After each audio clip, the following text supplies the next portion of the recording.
الحق وزهق الباطل، یہ کیفیت تو عرب میں ہوئی تھی نا، ابھی ہند میں تو نہیں ہوئی تھی، چین میں تو نہیں ہوئی تھی. اسی طرح اب بھی کسی ایک ملک میں آئے گا کیسے؟ اس کے ضمن میں امام دار الہجرت، امام مدینہ، امام مالک رحمۃ اللہ علیہ، ان کا قول ہے لا يصلح آخر هذه الامه الا بما صلح به اولها. اس امت کے آخری حصے کی اصلاح نہیں ہو سکے گی مگر اسی طریقے پر جس پر کہ پہلے حصے کی اصلاح ہوئی تھی. وہ جو انقلاب حضور نے برپا کیا تھا اس کی میتھڈالوجی کو سمجھو اور اسی کو امپلائے کرو، اسی کو استعمال کرو گے تو وہ اسلامی انقلاب آئے گا. میں نے یہ چند باتیں آپ سے کہی ہیں کہ آج کی گفتگو کی موضوع کی اہمیت آپ پر واضح ہو. آج غلبہ اسلام کے لیے لوگوں کے جذبے میں کمی نہیں ہے، جذبہ ہے، لیکن تحریکیں ادھر ادھر بھٹک رہی ہیں. نشان راہ دکھاتے تھے جو ستاروں کو ترس گئے ہیں کسی مرد راہ داں کے لیے، وہ صحیح راستہ، اور وہ صحیح راستہ صرف اسوہ رسول میں ہے صلی اللہ علیہ وسلم. لقد کان لکم فی رسول اللہ اسوۃ حسنۃ. تمہارے لیے اللہ کے رسول کی شخصیت میں، زندگی میں، حیات طیبہ میں ایک بہت عمدہ نمونہ موجود ہے، لیکن اس سے استفادے کی 3 شرائط ہیں. لمن کان یرجو اللہ والیوم الآخر وذکر اللہ کثیرا. اس سے استفادہ وہی کر سکیں گے جو اللہ سے ملاقات کے امیدوار ہیں، جو آخرت پر، یوم آخر پر یقین رکھتے ہیں اور جو اللہ کا ذکر کرتے ہیں کثرت کے ساتھ، وہی اس میں سے فائدہ اٹھا سکیں گے. جیسے قرآن ہدی للناس ہے، تمام نوع انسانی کے لیے ہدایت، لیکن ہدایت اٹھا سکیں گے وہی جن کے اندر تقویٰ ہے. ہدی للمتقین. اب اس تمہید کے بعد میں عرض کرنا چاہتا ہوں آج کے موضوع پر. سب سے پہلے ہمیں یہ سمجھنا ہے کہ انقلاب کہتے کسے ہیں. لفظ بہت عام ہے، لفظی معنی ہے تبدیلی، بدل جانا.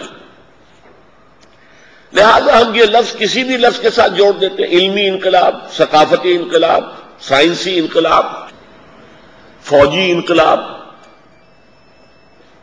جس چیز کے ساتھ چاہے لگا دیں. لیکن اصطلاحاً ہر چیز کی ایک اصطلاح ہے، ہر فن کی. اصطلاحاً انقلاب کسے کہتے ہیں؟ اس کے لیے یوں سمجھیے کہ آج دنیا کو انسانی زندگی کو دنیا بھر میں 2 حصوں میں تقسیم مانا جاتا ہے. ایک مذہب کا، عقائد، عبادات، کچھ رسومات. بچہ پیدا ہوگا تو کیا کریں گے؟ عقیقہ کریں گے، بپتسمہ دیں گے، کیا کریں گے؟ شادی ہوگی تو کیسے ہوگی؟ پھیرے ڈالیں گے کہ نکاح پڑھائیں گے؟ جو شخص فوت ہو گیا یا فوت ہو گئی اس کی لاش کا کیا کریں گے؟ جلائیں گے یا دفنائیں گے؟ یہ چیزیں تو ہیں، نجی زندگی ہے، انفرادی زندگی ہے. ہر شخص کو آزادی ہے جس طور سے چاہے کرے. ایک خدا کو مانے، 100 کو مانے، 1000 کو مانے، کسی کو نہ مانے. تپسیائیں کرے، بتوں کے آگے سجدے کرے، یا ایک نادیدہ خدا کی پرستش کرے، اجازت ہے. روزے رکھے، نماز پڑھے، یا وہ مندر میں جائے، سینیگوگ میں جائے، چرچ میں جائے، اجازت ہے. زندگی کا دوسرا حصہ ہے تہذیب، تمدن، ریاست، سیاست، سیاسی نظام، معاشی نظام، سماجی نظام، جس کو ہم کہیں گے اجتماعی نظام. انگریزی میں کہیں گے دی پولیٹیکو سوشو اکنامک سسٹم. اس کا تعلق جو ہے وہ مذہب سے نہیں ہے، اس کا نام ہے سیکولرزم.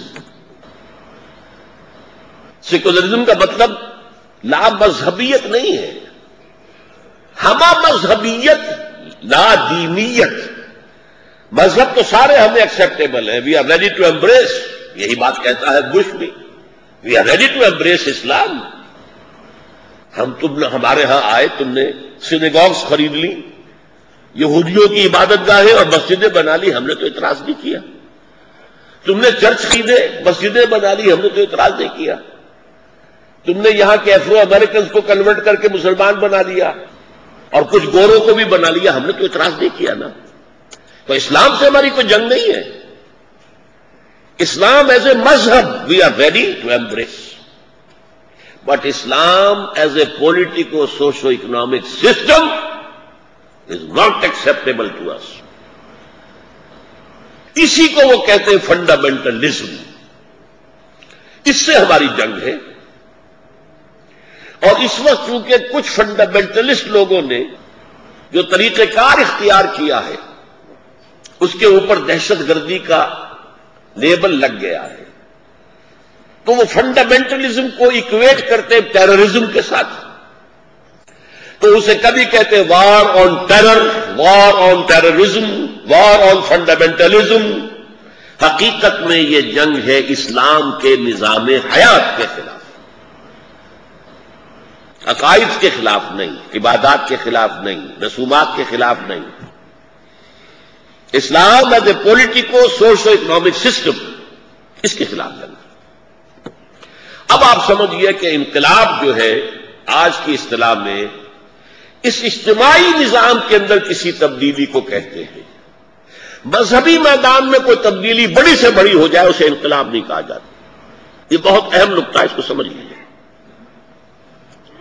تاریخ انسانی میں سب سے بڑی مذہبی تبدیلی ہوئی تھی سن 300 عیسوی میں, جب کانسٹنٹائن ایمپرر آف روم, اس نے عیسائیت اختیار کر لی اور ساری امپائر عیسائی ہو گئی.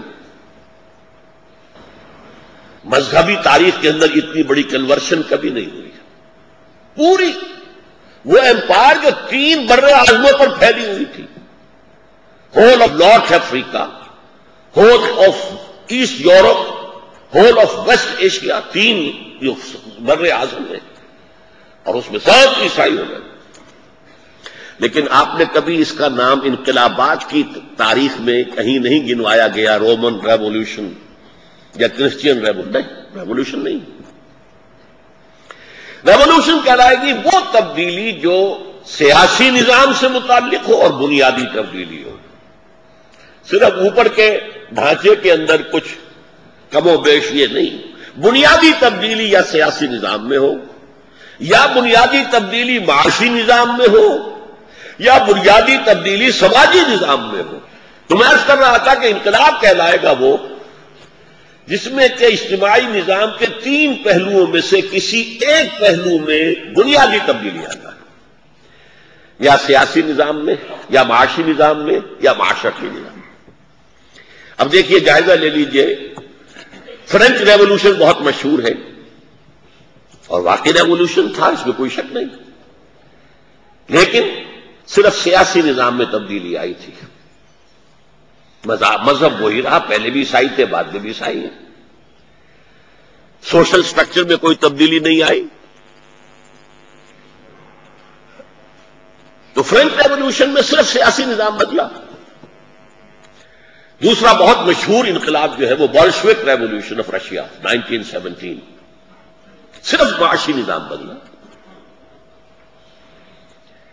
انفرادی ملکیت, ذرائع پیداوار کی انفرادی ملکیت ختم, سب نیشنلائز. یہ ہیں انقلابات. جبکہ رومن امپائر کا بیک وقت کرسچین ہو جانا یہ انقلاب نہیں ہے. اب نمبر 2 بات جو مجھے آپ سے کہنی ہے, ابھی ہم نے ڈیفائن کیا ہے what is revolution, what do you mean by revolution. Basic and fundamental change in at least one of the 3 aspects of collective life, politico, socio اور economic. اب آپ تاریخ کا جائزہ لیجئے.